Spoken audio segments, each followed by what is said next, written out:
Les chiffres officiels de la délinquance, augmentation de 1,28% en 2002, mais le gouvernement met en avant un retournement de tendance en avril. La baisse est significative dans les grandes villes, mais les crimes et délits continuent de se déplacer vers les campagnes proches. Encore la violence à l'école. À Chanteloup, 2 frères ont violemment frappé un enseignant pour venger entre guillemets leur sœur. À la Garenne-Colombe, les profs ne veulent pas reprendre les cours. Faut-il parler de ras-le-bol? 3 questions à Éric de Barbieux, professeur en sciences de l'éducation. Bonsoir et à tout à l'heure. Une dernière chance pour Airlib et ses 3200 salariés, mais l'État demande au nouvel actionnaire néerlandais de faire un chèque immédiatement pour payer les charges. On le disait dépassé, le retour du mariage se confirme. On a frôlé les 300 000 unions en 2002, dont plus de 40% à l'église. C'est le dossier de cette édition. Enfin, il a 15 ans et n'a pas froid aux yeux. Un adolescent britannique est devenu hier le plus jeune marin à traverser l'Atlantique à la voile et en solitaire. Bonsoir à tous, merci de votre attention. On commence donc avec la lutte contre la délinquance. On en parle souvent, le gouvernement en a fait sa priorité. Eh bien, les chiffres officiels ont été annoncés. Sur l'ensemble de l'année, ils sont, je vous le disais, en augmentation, plus 1,28%, toutes statistiques confondues. Le détail maintenant, Jérôme Soulard, Claude Barnier.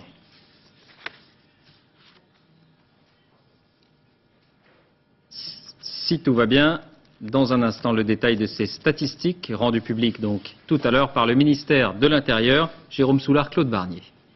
Plus de 4 millions de crimes et délits constatés en 2002, une nouvelle augmentation de l'insécurité, mais une augmentation maîtrisée. Car si la délinquance a progressé de janvier à mai 2002, elle a ensuite baissé entre juin et décembre.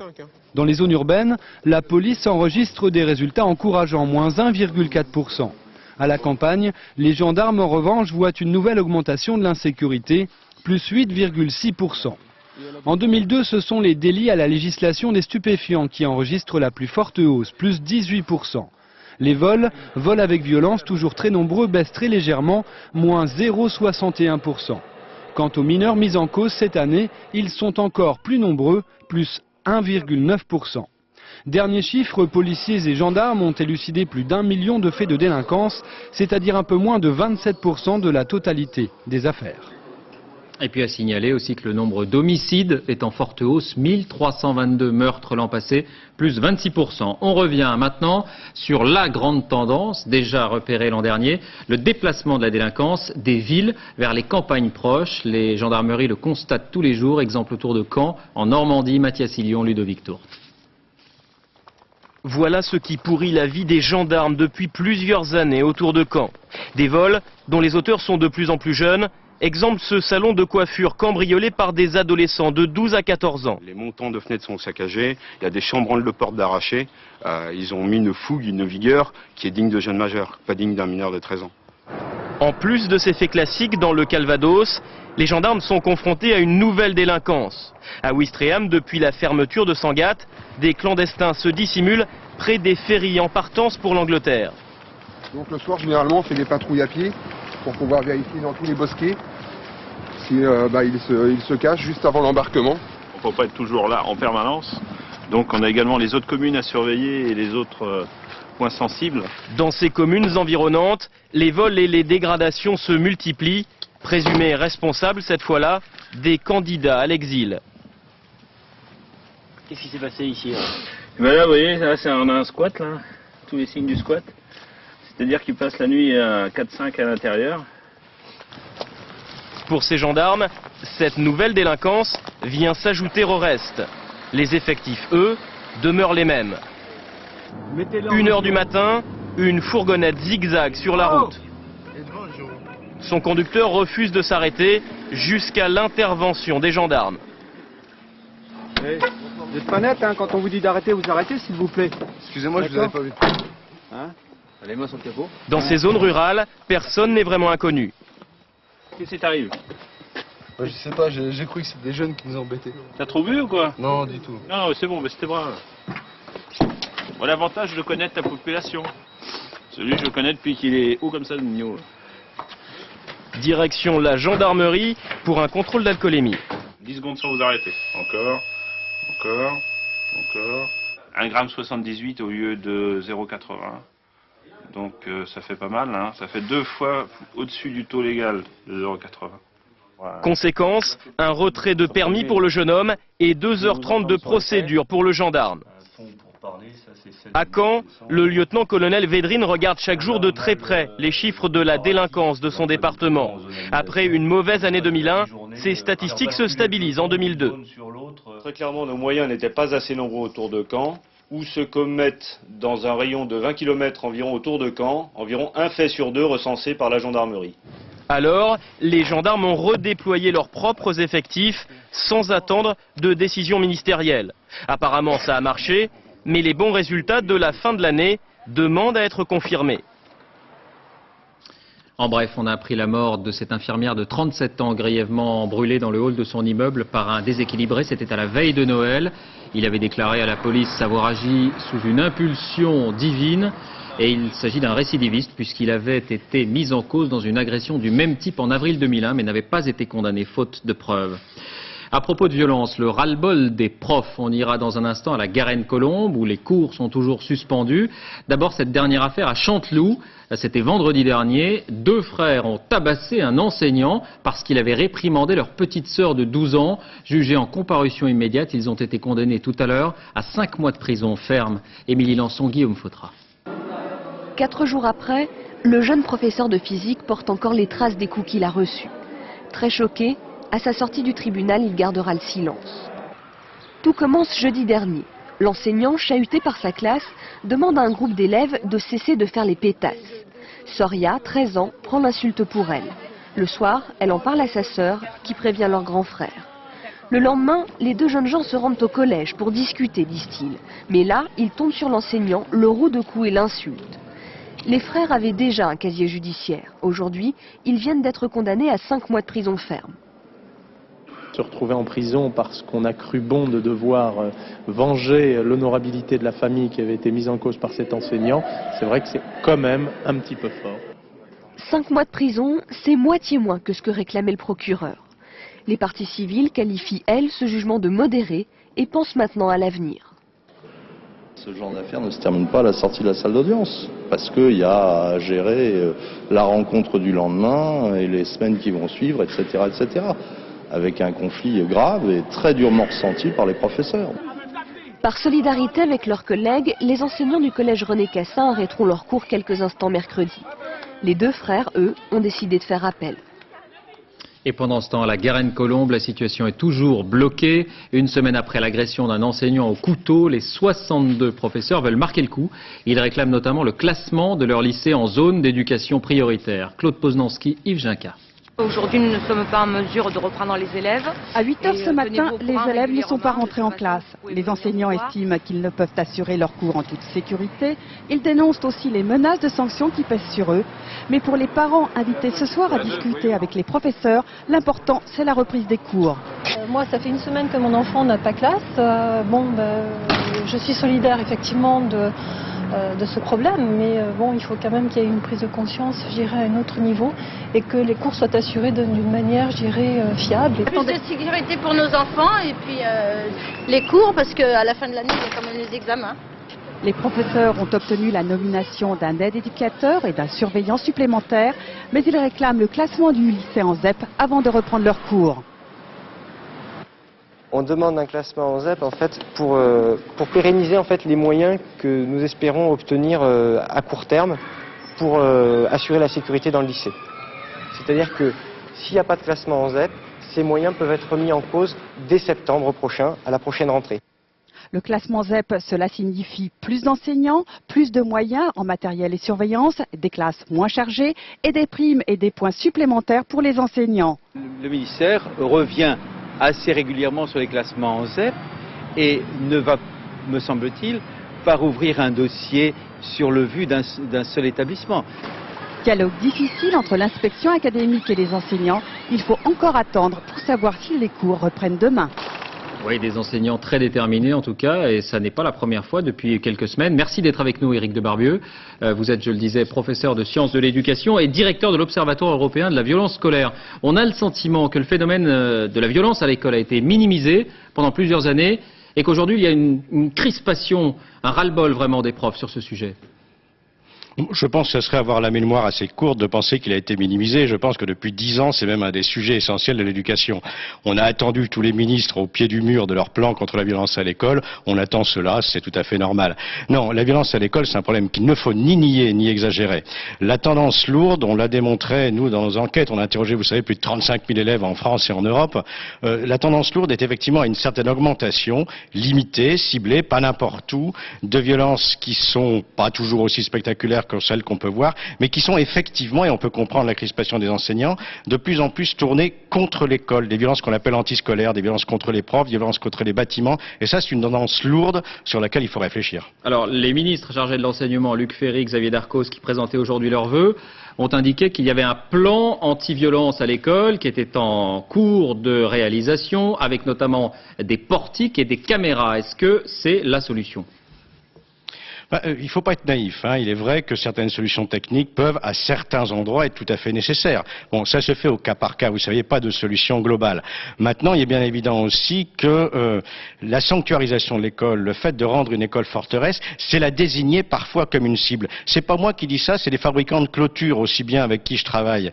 Donc, je dirais qu'une des grandes difficultés de penser des solutions pour la violence à l'école, je vais le dire un peu comme une boutade, c'est un phénomène tellement complexe, qu'il y a tellement de causes qui peuvent être liées, par exemple, effectivement, à l'exclusion sociale, qui peut être liée à des problèmes familiaux, qui peut être liée à la pédagogie, qui peut être liée à la gestion des établissements, etc., qui peut être aussi liée au manque de moyens. C'est un problème tellement complexe que si on pense avoir la solution et une solution simple, on peut être sûr d'une seule chose, c'est la mauvaise. Merci, Monsieur de Barbieux, d'avoir répondu à nos questions. Et puis un mot, dans ce contexte de la grève des aides éducateurs et des surveillants, des actions nationales sont prévues dans les jours qui viennent. Et en attendant, c'est en Corse que le mouvement est engagé. Les cours sont suspendus dans 7 établissements. Je vous rappelle que le gouvernement a prévu la suppression de quelques 5600 postes de surveillants à la rentrée prochaine. Et voilà qui nous amène à l'économie. On annonçait une journée cruciale pour la deuxième compagnie aérienne française, Air Libre, 3200 salariés. Le gouvernement a finalement décidé de lui donner une dernière chance. Explication Stéphane Despinois, Philippe Jasselin. Le scénario du pire a été évité. Air Libre échappe pour le moment au dépôt de bilan. Le gouvernement offre un ultime délai à la compagnie aérienne. Si Air Libre reprend ses paiements courants pour les sommes à venir, les charges sociales, les charges fiscales, les charges d'aéroport, eh bien à ce moment-là, ça serait la preuve qu'il y a une volonté et qu'il y a véritablement un investisseur. Voici justement l'investisseur néerlandais qui a décidé de miser sur Air Libre. Le patron d'Imca, une société qui possède déjà une compagnie aérienne aux Pays-Bas.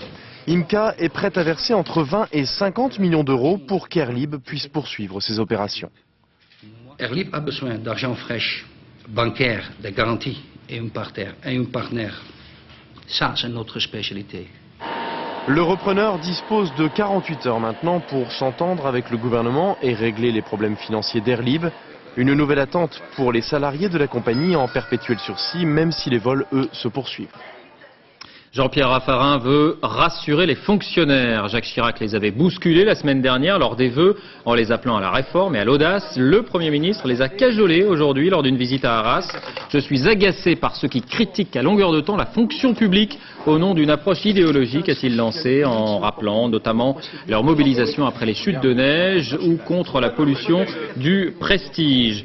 Le gouvernement critiqué par François Hollande qui présentait ses vœux à Paris. Nous ne sommes pas fâchés de tourner la page 2002 et l'année 2003 sera celle du renouveau, dit-il. Le premier secrétaire du PS a appelé les socialistes, je cite encore, à préparer l'alternative face à un gouvernement qui ne dit pas la vérité aux Français, notamment en ce qui concerne la loi de finances et les prévisions de croissance.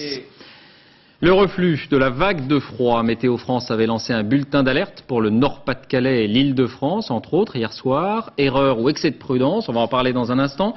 En tout cas, le ciel est resté plutôt clément. Et c'est dans l'est du pays que le verglas a perturbé la circulation. Olivier Galzi, Christophe Nédard.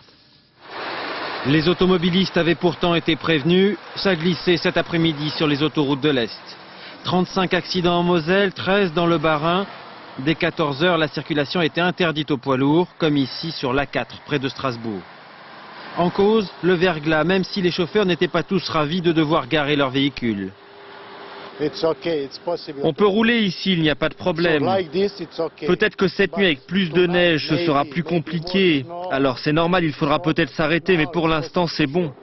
Un avis que l'on ne partageait pas cet après-midi au PC Sécurité de la DDE. On a vu de tristes expériences se produire encore récemment sur le réseau autoroutier. Il y en a eu encore l'année dernière, voire il y a quelques années dans la vallée du Rhône, de poids lourds qui, en fait, circulant sur un réseau autoroutier difficile, se mettaient très rapidement en portefeuille et bloquaient la circulation et donc le passage des saleuses. Vers 17 h, la circulation a été totalement rouverte, mais l'alerte à la vigilance est maintenue jusqu'à demain matin dans tout l'est de la France. Voilà, quelques soucis dans l'Est, mais une alerte rapidement levée sur l'Île-de-France, sur le Nord-Pas-de-Calais. Bonsoir Patrice Drevet. Question oui, donc, mais avec beaucoup de bienveillance. Mais est-ce parce que Météo France n'avait pas prévu l'ampleur des premières chutes de neige il y a 10 jours? En tout cas, on a l'impression qu'il y a maintenant un peu d'alarmisme dans les prévisions et les bulletins d'alerte. Oui, c'est vrai, il y a un peu d'alarmisme. Ça peut s'expliquer aussi depuis la tempête de 99, depuis le 4 janvier dernier. On aime bien les dictons à la météo. Alors, chat échaudé craint l'eau chaude, et du coup, Météo France échaudé préfère prévoir un événement un peu plus intense que ce qui va arriver et que le contraire. Ça peut s'expliquer aussi. Et puis, regardez cette carte justement de vigilance qu'on évoquait tout à l'heure pour cette nuit. Alors, c'est pas un phénomène spectaculaire. Ça veut dire qu'il n'y aura pas 15 mètres de neige sur toutes ces régions, sur tous ces départements. Il y aura simplement des brouillards verglaçants. Mais ça sera extrêmement dangereux. Et qui dit dangereux dit vigilance. Vigilance, carte de vigilance. Prudence. Merci Patrice, et on vous retrouve bien sûr à la fin de ce journal. Le froid qui a fait une nouvelle victime, un sans-abri a été trouvé mort de froid ce matin dans ce cabanon proche d'un terrain municipal des Mureaux dans les Yvelines. Il s'agit d'un homme de 53 ans. Il avait été conduit à l'hôpital la semaine dernière par les pompiers, mais avait ensuite souhaité regagner cet abri de fortune. Ce décès porte en tout cas à 9 le nombre de personnes mortes en France depuis le début de la vague de froid. À Calais, la Croix-Rouge a ouvert tout à l'heure un SAMU social à destination notamment des migrants. Pas d'hébergement, mais des repas chauds et des vêtements. Des bénévoles vont sillonner la ville à bord de 2 camions. La Croix-Rouge qui appelle aussi les habitants à ne pas héberger des clandestins chez eux. C'est dangereux, ça peut amener des réseaux, dit-elle. Près de Meaux, en Seine-et-Marne, la reprise des recherches pour retrouver Estelle, disparue depuis 4 jours maintenant alors qu'elle rentrait de l'école. Pendant ce temps, les enquêteurs cherchent à en savoir plus sur un véhicule suspect signalé par des témoins. Yvan Martinet. Un barrage à chaque entrée de Guermantes. En fin d'après-midi, une centaine de CRS inspectent tous les véhicules, particulièrement les petites voitures grises métallisées. Car selon plusieurs témoignages, jeudi vers 18 h, une automobile aurait démarré en trombe devant cette boulangerie, peu après qu'Estelle y soit vue pour la dernière fois. C'est toute cette zone-là? Toute la zone là, toute la zone en ligne. Ok, d'accord. Donc hors bâtiment. Cet après-midi, les pompiers de la brigade cynophile se sont rendus sur différents chantiers à plusieurs kilomètres de Guermantes. Les enquêteurs privilégient désormais la thèse de l'enlèvement, la mère d'Estelle aussi. Elle aurait pu se faire aborder par quelqu'un qu'elle connaît. Un inconnu, je ne pense pas. Mais effectivement, elle est très vive, elle est très attachante, elle se lie de contact très facilement. Ce soir, les enquêteurs ont perquisitionné le domicile d'un délinquant sexuel de la région. L'homme est placé en garde à vue, mais les policiers précisent qu'il ne s'agit pour l'heure que de simples vérifications. Les suites de l'affaire Bességuir, la belle famille du bagagiste de l'aéroport de Roissy est maintenant au centre des investigations. 2 de ses membres sont en garde à vue ce soir. Les policiers cherchent à savoir qui a imaginé le piège. Yann Fronty, Diane Richard. Que savent précisément les beaux-parents du bagagiste de cette machination? C'est ce que les enquêteurs sont en train de leur demander derrière ces fenêtres. Leur avocat, lui, n'a souhaité faire aucun commentaire. Nous ne voulons plus communiquer jusqu'à ce qu'on connaisse les décisions qui seront prises à la suite de l'audition de nos clients. La police croit savoir que l'un des commanditaires du complot serait un certain Djilali Difala, un membre de la belle famille du bagagiste. C'est lui qui aurait recruté les 2 ex-militaires arrêtés. Ils se seraient retrouvés tous les 3 chez Difala la veille de la découverte des armes dans le coffre du bagagiste. Les voisins l'ont confirmé aux enquêteurs.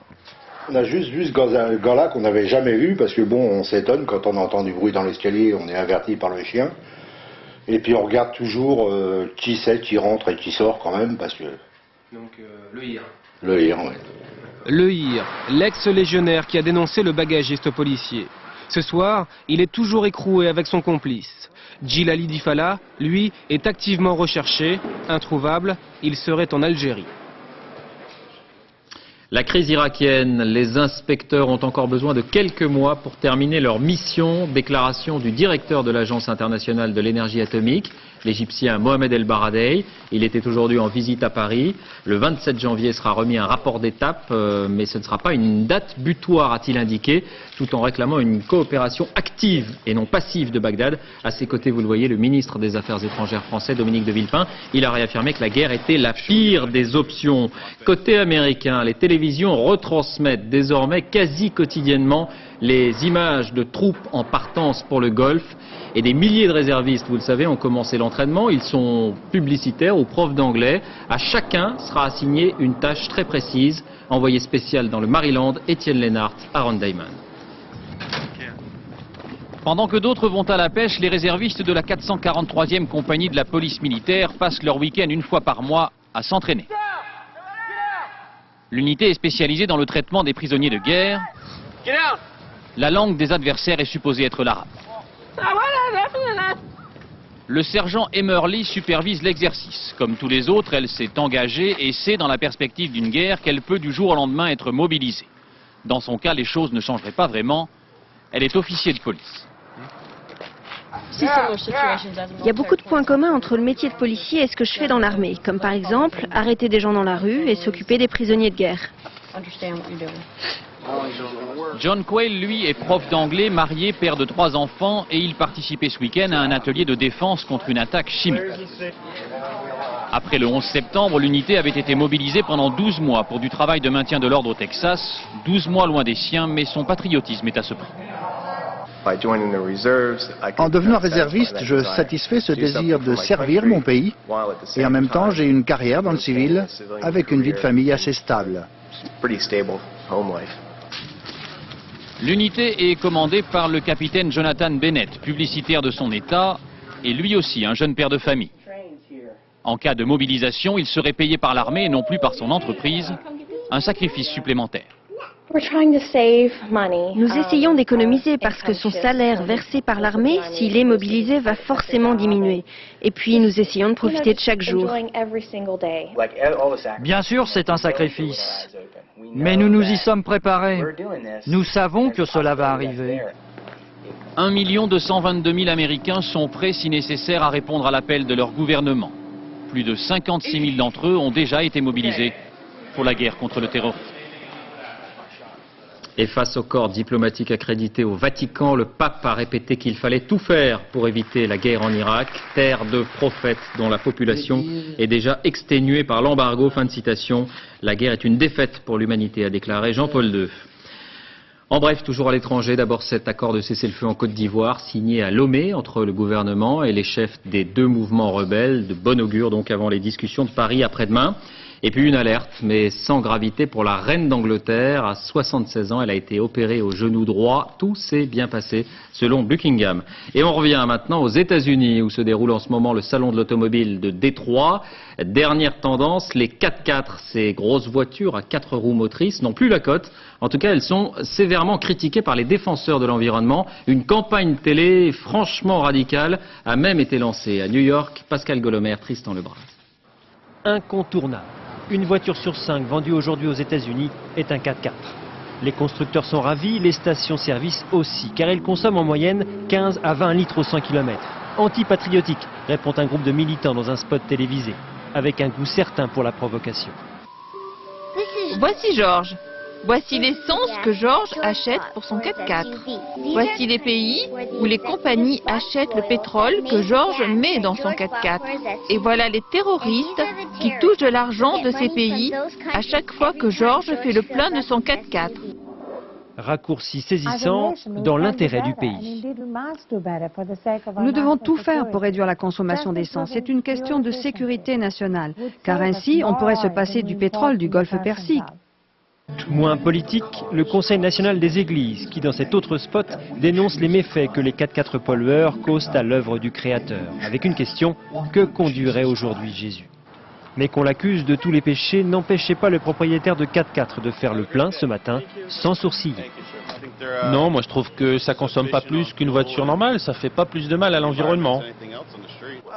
C'est vrai que c'est ennuyeux que ça consomme autant parce que ça me coûte plus cher en essence. C'est pour ça que je me suis limité à un moteur 6 cylindres. Les constructeurs promettent tout de même pour 2005 une version écologique du 4x4, fonctionnant à la fois à l'essence et à l'électricité. au cas où les conducteurs américains se préoccupent enfin des économies d'énergie. À propos d'automobile, mais en France, peut-être une solution pour faire respecter les places des personnes handicapées. Le procédé s'appelle Vigipark. C'est un système de barrière automatique très efficace, semble-t-il, contre les conducteurs indélicats. Diego Garcia, Frédéric Faure. Se garer sur les places réservées aux handicapés, c'est une des spécificités françaises. Pour certains, c'est même un sport. Et là, toutes les excuses sont bonnes.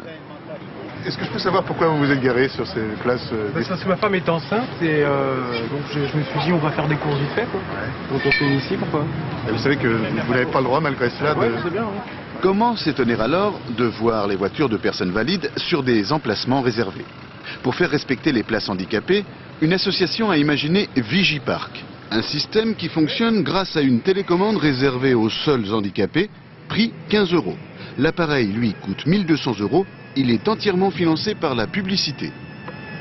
Donc c'est le système actuellement qui est le plus efficace. Patrick, lui-même handicapé, est un peu l'ambassadeur de l'association qui diffuse gratuitement l'appareil auprès des mairies et des grandes surfaces. C'est facile de respecter une place, de respecter un panneau. Mais vous savez, le civisme en France, malheureusement, que ce soit la vitesse, les stationnements, on n'est pas trop civique.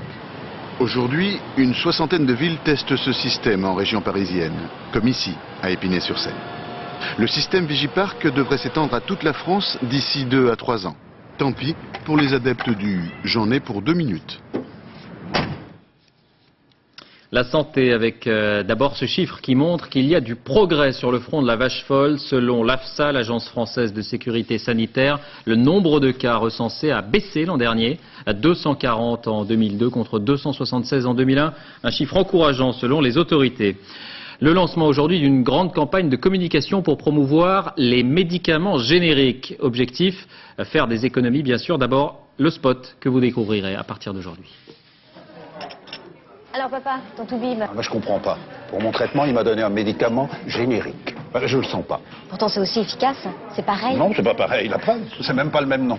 Et pas la même couleur non plus. Et pourtant c'est pareil. Pareil. Mais c'est ce qui est dedans qui est pareil, papa. La molécule, c'est quand même ça le plus important, non? Ouvre ta bouche. D'habitude c'est l'emballage qui te soigne. Les médicaments génériques, vous pouvez leur faire confiance. Ils sont sûrs, efficaces. Et comme ils sont moins chers, tout le monde y gagne. Oui, rappelons que la faible part des génériques dans le système de soins français coûte très cher à la sécurité sociale chaque année. Les médecins généralistes se sont engagés, il y a 6 mois, à les proposer ou à les suggérer sur un quart des prescriptions. À Lyon, Virginie Fichet. Je vous propose donc de le remplacer par son médicament générique, donc qui est identique au même dosage, même posologie. Aucune protestation. Peu à peu, la logique des médicaments génériques semble s'être installée dans les esprits. C'est une façon intéressante de combler le trou de la sécu. Tant que ça guérit mon enfant, il n'y a pas de problème. Et pourtant, en fin d'année dernière, les génériques ne représentaient encore que 10% des médicaments délivrés. Après l'autorisation de substitution obtenue il y a 3 ans, les pharmaciens se sentaient un peu seuls dans leur mission d'information. Les autres professionnels de santé n'avaient pas été impliqués dans la démarche du médicament générique au départ et face à ce manque d'explication, ils étaient réticents, ils avaient besoin qu'on leur explique la démarche. En juillet dernier, les médecins généralistes se sont engagés à prescrire davantage de médicaments génériques en échange d'une revalorisation de la consultation. Une avancée notable, mais il leur faut encore lutter contre les idées reçues de certains patients. Il va être moins efficace, il est moins cher, donc il va moins bien agir. Il y a un raisonnement de cet ordre-là qui nous demande, et je crois que c'est notre rôle, d'essayer de convaincre que c'est la même chose. En Angleterre ou en Allemagne, 40% des médicaments délivrés sont des génériques. En France, après les antibiotiques qui ne doivent plus être automatiques, le ministère aimerait bien que les génériques soient plus systématiques. La santé toujours, vous aviez peut-être suivi en août dernier le cas de ces 2 sœurs siamoises guatémaltèques séparées lors d'une opération à Los Angeles. Plusieurs mois après, les médecins peuvent maintenant l'affirmer, l'opération a réussi. Les fillettes ont quitté l'hôpital, elles sont retournées chez elles. Jean-Daniel Flézaquier. On les appelle les 2 Maria. Ces 2 petites guatémaltèques, Maria de Jésus et Maria Teresa, vivent désormais côte à côte. Mais c'est attaché par le crâne qu'elles ont passé la première année de leur vie. Leur terrible tête-à-tête s'est achevée le 6 août 2002 après 22 heures d'opération dans un hôpital de Los Angeles. 50 personnes ont œuvré de concert pour les séparer. Maria Teresa a même failli mourir, il a fallu la réopérer à 3 reprises. Mais 7 mois plus tard, les voici prêtes à rentrer au pays. Tout n'est pas fini, comme en attestent les pansements qui les enveloppent. Il faudra encore colmater des brèches dans les os de leur crâne au fur et à mesure de leur croissance. Une épreuve à laquelle elles feront désormais face, ensemble. Et un dernier mot, toujours à propos de santé, pour vous signaler à quelques jours de l'ouverture du procès de l'infirmière Christine Malèvre, que le magazine Complément d'enquête sera consacré ce soir à l'euthanasie. Faut-il changer la loi ? Avec des témoignages très rares, Complément d'enquête avec Benoît Duquesne, c'est à 23h05. La fin du salon du mariage, il a fermé ses portes hier soir et la tendance, je vous le disais, se confirme. Le mariage redevient une valeur sûre. Regardez la courbe. Leur nombre était en baisse régulière depuis les années 70. Le creux a été atteint en 94 et depuis, le nombre d'unions célébrées remonte régulièrement. Pas de record pour cette année 2002, mais un chiffre qui confirme la tendance. 285 000 à peu de choses près. L'autre fait notable, c'est que le pourcentage de mariages à l'église est très élevé, 42%, près d'1 sur 2, alors qu'on estime à 10% la part des Français pratiquants. C'est le dossier de cette édition. Il est signé Laurence Ostolazza, Claude Barnier. Sentez-vous à prendre pour époux mademoiselle Sophie Marie-Christine Lucienne Rousseau, ici présente? Oui. Au nom de la loi, nous vous déclarons unis par le mariage. Après 4 ans de vie commune, ils viennent de faire le grand saut. À la mairie d'abord, émotion forte mais fugace. Première impression? C'est vraiment administratif, c'est règles de loi. Cadre social. Voilà. Cadre social, ouais. En même temps, ce qu'on attend le plus, c'est quand même la cathédrale. Même s'ils ne sont pas de fervents pratiquants, Sophie et Joël ont choisi de s'unir devant Dieu pour plus de solennité. Sophie, je te donne cette alliance en gage de mon amour et de ma fidélité. Fidélité, une valeur qui apparaît aujourd'hui prioritaire chez les 15-24 ans, première génération d'enfants de divorcés. Sans doute parce qu'ils ont vu trop de cassures et qu'ils ont été victimes quand même, parce que plusieurs me disent, nos parents ils sont séparés, etc. Et nous on ne voudrait pas. Car les amoureux du 3e millénaire croient dur comme fer en l'amour idéal, unique et pérenne. Fini la dictature du sexe, pour les experts, c'est la pause tendresse dans une société agressive. On est dans un monde en proie au chômage, les jeunes commencent avec des CDD, on change, on consomme beaucoup. Donc le mariage, ça correspond aussi, oui, à un rêve d'éternité. C'est plus du tout le mariage prison qui vous enfermait. Maintenant, c'est quelque chose de très beau. On rêve de vieillir ensemble, d'arriver à une complicité jusqu'à 80 ans, comme les couples un peu de légende.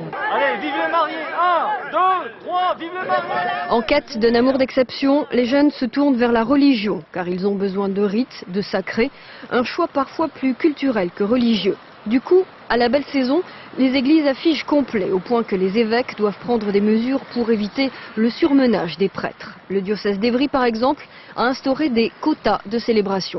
On essaie de ne pas dépasser 2 mariages l'après-midi, le samedi, surtout dans les périodes un petit peu lourdes. Pour éviter les cérémonies à la chaîne. Les cérémonies à la chaîne, qu'on ne nous transforme pas en fonctionnaires du culte, vous voyez, et qu'on veille vraiment à la qualité, à la respiration de chaque célébration, pour les mariés, pour les gens qui sont là, et pour nous-mêmes.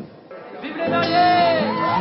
Il y a 2 siècles, l'espérance de vie donnait au couple une longévité de 18 ans. Elle est aujourd'hui de 45 ans. Autant dire que le mariage reste plus que jamais un défi. Des bisous! Un défi autant. Deuxième prix. La suspension de la chasse à la bécasse en Gironde, dans les Landes, le Loir-et-Cher, la Touraine et le Lot-et-Garonne, c'est une conséquence des basses températures. Les oiseaux sont fragilisés et pour les protéger, les chasseurs ont eux-mêmes demandé cet arrêté préfectoral. David Bazier, Bernard Bonnard. Un sol gelé sur une vasière du bassin d'Arcachon. Par moins 8 degrés, l'ornithologue Marie Lagarde observe les oiseaux qui viennent manger ici. En particulier les limicoles qui se nourrissent de vers enfouis dans le sol, comme la bécasse dont la chasse est aujourd'hui interdite. La bécasse aussi sonde le sol pour s'alimenter, surtout elle se nourrit surtout de lombriques, de vers qu'elle trouve à l'intérieur et donc du fait que le sol soit gelé, Il n'y a vraiment plus aucun moyen de s'alimenter. Des chasseurs sans fusil sur un terrain à Bécasse, car ils ont eux-mêmes demandé au préfet la suspension de leur passion jusqu'au 20 janvier à cause du grand froid. Il faut absolument limiter la chasse pour éviter tout abus. Et quand vous voyez un endroit comme ça, typique, ça vous démange pas un peu? Ah, bien sûr, si. On a la passion avec nous, donc toujours on est tenté de venir avec le chien pour voir ce qui se passe, quoi. À la fédération de chasse, on souligne l'attitude écologiquement correcte des chasseurs. Pourquoi seulement la bécasse? Alors pour l'instant seulement la bécasse, puisque c'est le seul oiseau qui présente des signes de problèmes démographiques pour l'instant. Les autres espèces ne sont pas concernées dans la mesure où on n'a pas pu se rendre compte, enfin on n'a pas relevé d'indices indiquant une difficulté quelconque. Marie Lagarde et la Ligue de protection des oiseaux saluent la retenue des bécassiers. Entre chasseurs et associations de protection de la nature, par grand froid, le climat est au réchauffement. L'exploit du jour maintenant, l'expression n'est pas trop forte. Un adolescent britannique de 15 ans est devenu le plus jeune marin à traverser l'Atlantique à la voile et en solitaire. Il a passé Noël et le jour de l'an dans les vagues. Manuel Tissier. La traversée de l'Atlantique en solo en 24 jours, c'est loin d'être un record. Mais à 15 ans, personne ne l'avait jamais fait. Seul à bord de son navire, Seb Clover a touché terre à Antigua dans les Antilles ce matin. 3 semaines en mer sur un bateau de 10 mètres. Son père, moniteur de voile, vient à sa rencontre pour boucler à ses côtés cette grande aventure. Après avoir essuyé une tempête, croisé des baleines et épuisé tout son stock de chocolat, Seb Clover réalise doucement l'exploit qu'il préparait depuis l'âge de 12 ans. Ça fait bizarre de voir la Terre, car j'étais habitué à l'horizon et à l'océan. C'est bizarre, mais c'est bon. J'attendais ça avec impatience.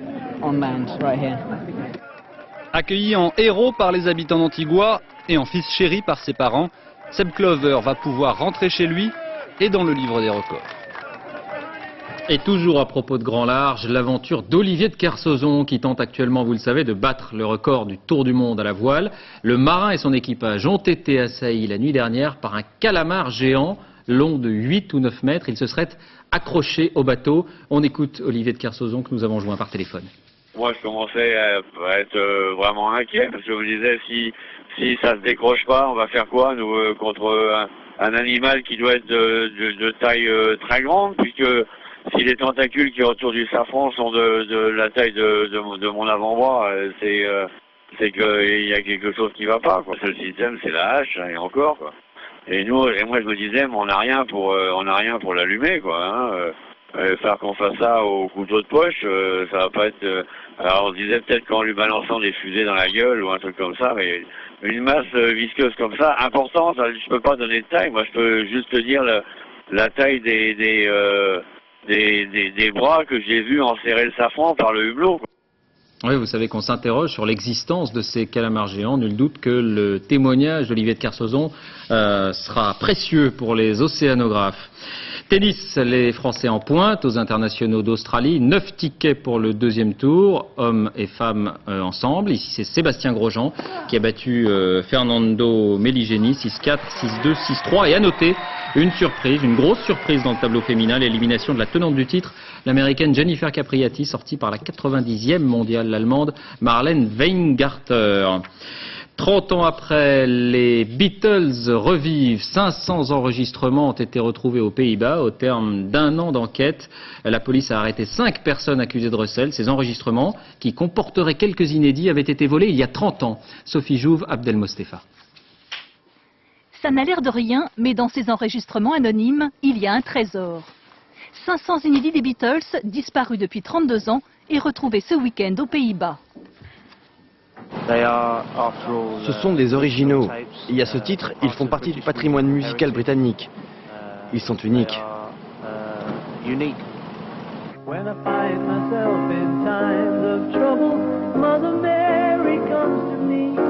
1970, les 4 garçons aux cheveux longs, modèles de toute une génération, se séparaient sur Let It Be. Get Back, leur dernier album, ne verra jamais le jour.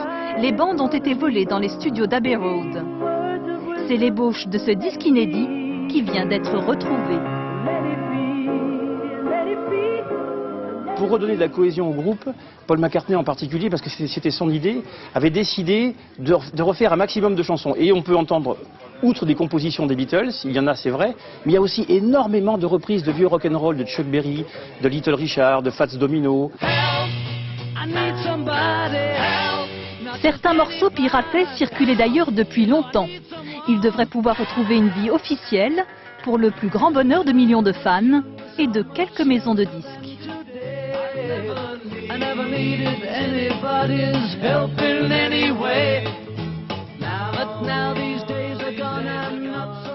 Fin de cette édition, merci de l'avoir suivi. À suivre la météo, Patrice Drevet, 23h05 donc complément d'enquête sur l'euthanasie. Dernier journal 1h, Jean-Claude Renaud. Demain dans les 4 vérités, Françoise Laborde recevra Jean-François